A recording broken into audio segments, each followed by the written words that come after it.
All right, everyone. Now even the legacy media is waking up to something that I've been talking about literally for years. We didn't even have to wait till the latest election to see that this was happening. There is now a three-party war within the Democratic Party. Link in the description, archived, of course. Took them a while to figure this out. They could have just watched my YouTube videos and they probably would have figured it out sooner. The Democratic Party has three poles. There is the old neoliberal establishment, there are the sort of Union Mansion Dems, and then there's the New Left. These are the three poles of the party. They have been struggling now for years to have a broad umbrella approach. We'll be talking about Zoran Mamdani later, actually, and his role in this. I'll be making another video on that topic specifically. That's becoming a little bit of a problem for the Democratic Party. I wonder fucking why. This is why. These three groups don't play well together. Think in mind the goals that they have. Just think about that. Expunge your mind of literally anything else and think solely about what their goals are. The neoliberals' goal, pragmatism. They want to get elected. And they want a bunch of money in the process of doing so, which they typically embezzle. That's the only reason that they're there. That's the only reason that the neoliberal core of the Democratic Party exists. Basically the same as the neocon core over in the Republican Party. They're a little bit more embattled than the Democrats are, so we can get to that separately at a different time. The neoliberals only care about money and getting elected. That's all. They don't care about the voter. They don't give a shit about you.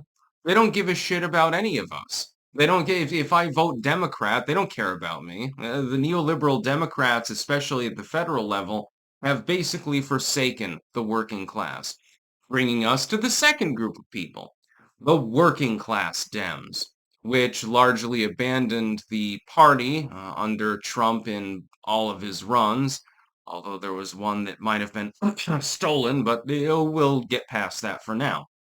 Donald Trump swooped up a shit ton of working class would-be Dems. That's because they're not first and foremost partisans. They're first and foremost economic voters. And they're not very happy with the Democratic Party. I guarantee that they're very happy with the deregulation and the tax cuts that the Trump administration has passed. I have a feeling that that probably jives with them a little bit more. Then you have the leftoids, the AOCs, the Elon Omars. These were mostly astroturfed candidates sent forth by the so-called Justice Democrats.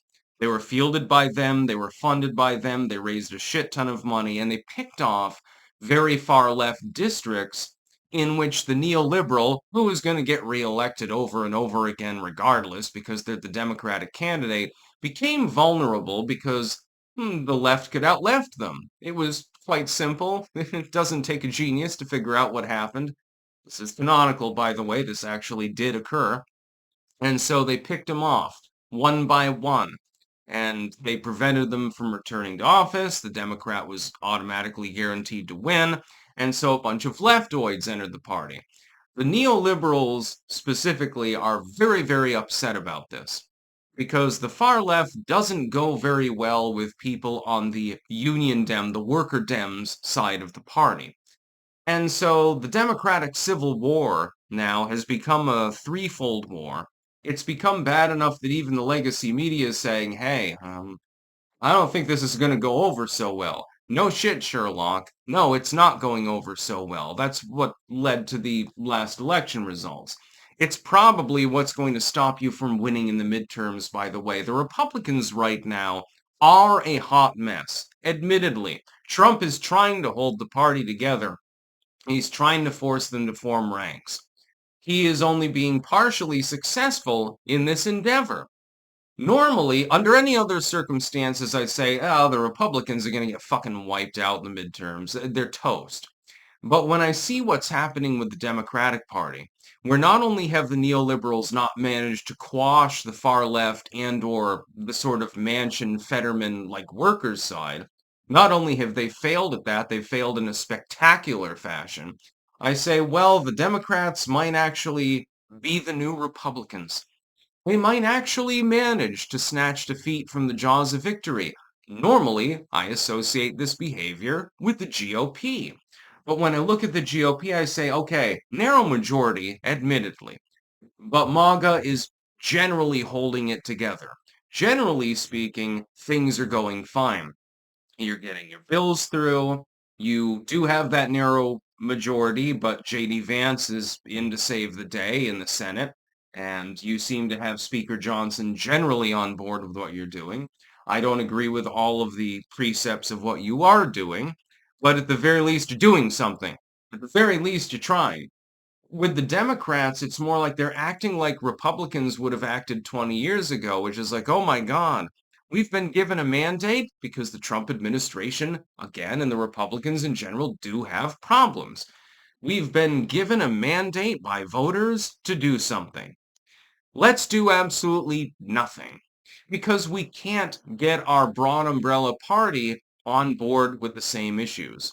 Either the left revolts or the you could call them right-leaning Democrats, I suppose. They revolt, or the neoliberals refuse to fund it and table it. You've had this over and over again for the last few months. The Democrats don't know what the hell they're doing. It's astonishing to watch. I never thought I would see a day when the Democrats were more disorderly than the Republicans, actually. I never expected that I would have that experience. So thank you very much to Chuck Schumer and Nancy Pelosi and all of the others. Again, we'll be talking about Donnie later. That's me a fun video to make. I don't understand even what they're doing at this point. You've been told by the voters they're not particularly happy about some of the things that Trump is doing. You could capitalize upon this, or you could go Kung Pao mode and get punched in the face and die. It appears that they chose the latter methodology. Not exactly ideal for politically pragmatic purposes, but we're going to wait and see what happens. Keep in mind, the midterms are quite some distance off, so we have to wait and see because it could be the Democrats clean themselves up. It could be the Republicans have a few more victories, they clean themselves up. It could be that they both do the same thing. I just don't understand how the Democratic Party can have a triplicate system. If you have a bifocal system, like the Republicans have, you've got the neocons and you got MAGA, basically. That works a little bit better. The more you stack it, the more fragile it becomes, effectively. And so if the Republicans do go in hard during the midterms, I don't think that they can help but win at this point, depending on what happens with the economy and the border. Those are the two biggest issues. That's about all. Peace out.